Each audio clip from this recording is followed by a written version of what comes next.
At First Curve Apothecary on Instagram. And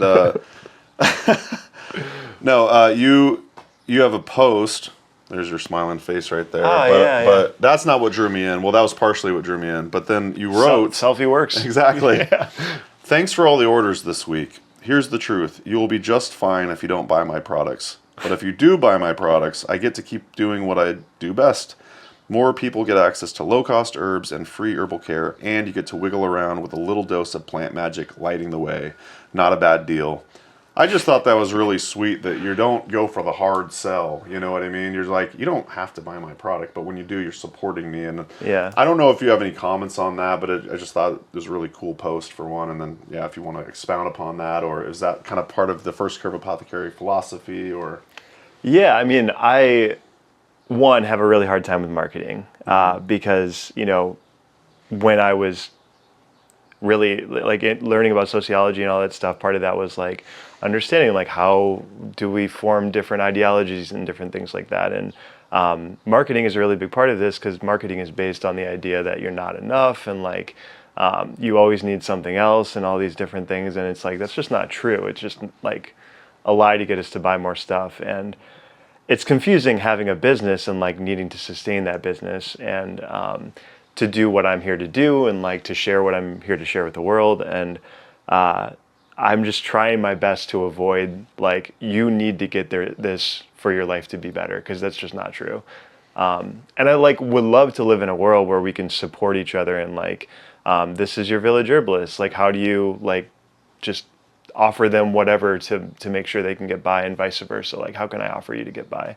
That's not the world we live in, but trying my best to find like the line between how do I like share this and also like tell the world about this and get, you know, reach a larger audience without like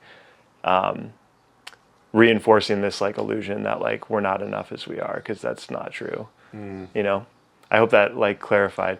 Also too, it's hard because we're working with clients. I feel like one of the hardest, well, I guess I should start with me. One of the hardest things for myself in kind of coming to where I'm coming to now is having to learn that for myself. Like, oh, I am enough. And like every moment is like, is enough in and of itself, even though there's a chaotic world around us. And like, I might be a little bit hungry or feel like my business should be further along or something like that. And it's like coming back to that truth, and I could be very, I don't know, I suppose just authentic to what I'm sharing. So yeah, I'm going to keep trying that approach, and I don't know how long it's going to work, but I'm glad it resonated with you. Very much. Yeah. I mean, I find ourselves in a very similar situation with wanting to promote our work and make a living at it. Mm-hmm.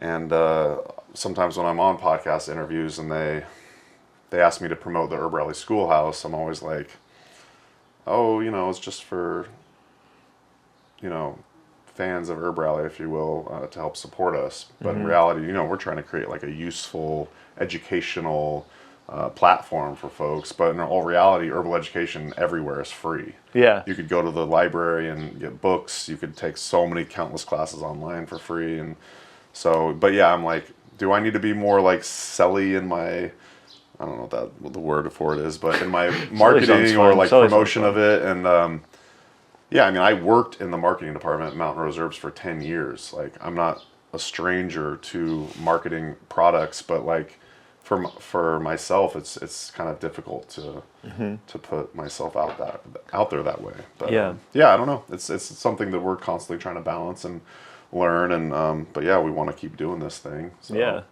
yeah, and I feel like whenever I take a lot of classes with other herbalists and different things like that, whenever I pay for it, I try and like reframe it as like I'm not like buying a commodity. Amen. I'm like supporting this and also getting something out of it too, because it is all out there, but I don't want to like there's a difference, I think, between information and like embodied knowledge. And I feel like when I get to learn from actual people when they're there, even through Zoom, it's to me way better when you're in person, but you can't always do that, which I'm so glad we're in person. Yeah, too, right, you know? exactly. It feels way better. You're just in Chicago, we can make this happen. Yeah, of course, so happy to. Yeah. But yeah, it's just more about supporting the person, and that's what we all want to do anyway.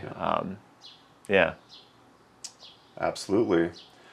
Well, speaking of herbalists and supporting their work, are you homies with any other herbalists in Chicago area? Are there other herbalists you know of? I know Althea North-Adjor is in the area. I'm not sure if you're aware of her work. I But still need to make contact Yeah. with Althea North-Adjor. Yeah. I know she's going to be at the Great Lakes Herb Fair, so I'm Nice. excited Alright, about that cool. Then I'll get to to meet her actually too. connect. But Yeah. yeah, a lot of the people, through the classes I've taught, I've definitely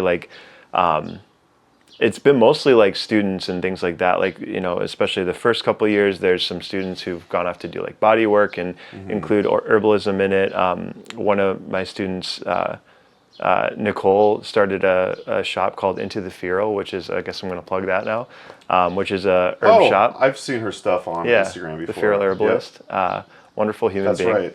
right. So yeah, I feel like it's been hard because I feel like it's been hard to find a lot of people in Chicago. Like I always think of it as kind of, I don't think it's not a Midwestern thing. I mean, like Michigan and Wisconsin herbalists abound, but I just haven't right. found as many people in Chicago. So if you're out there, please get in touch. But yeah, for the most part, I've been just also trying to create a community here with all the people that I meet. And if anyone reaches out, I'm like, hey, good to meet you. Let's get coffee. So yeah.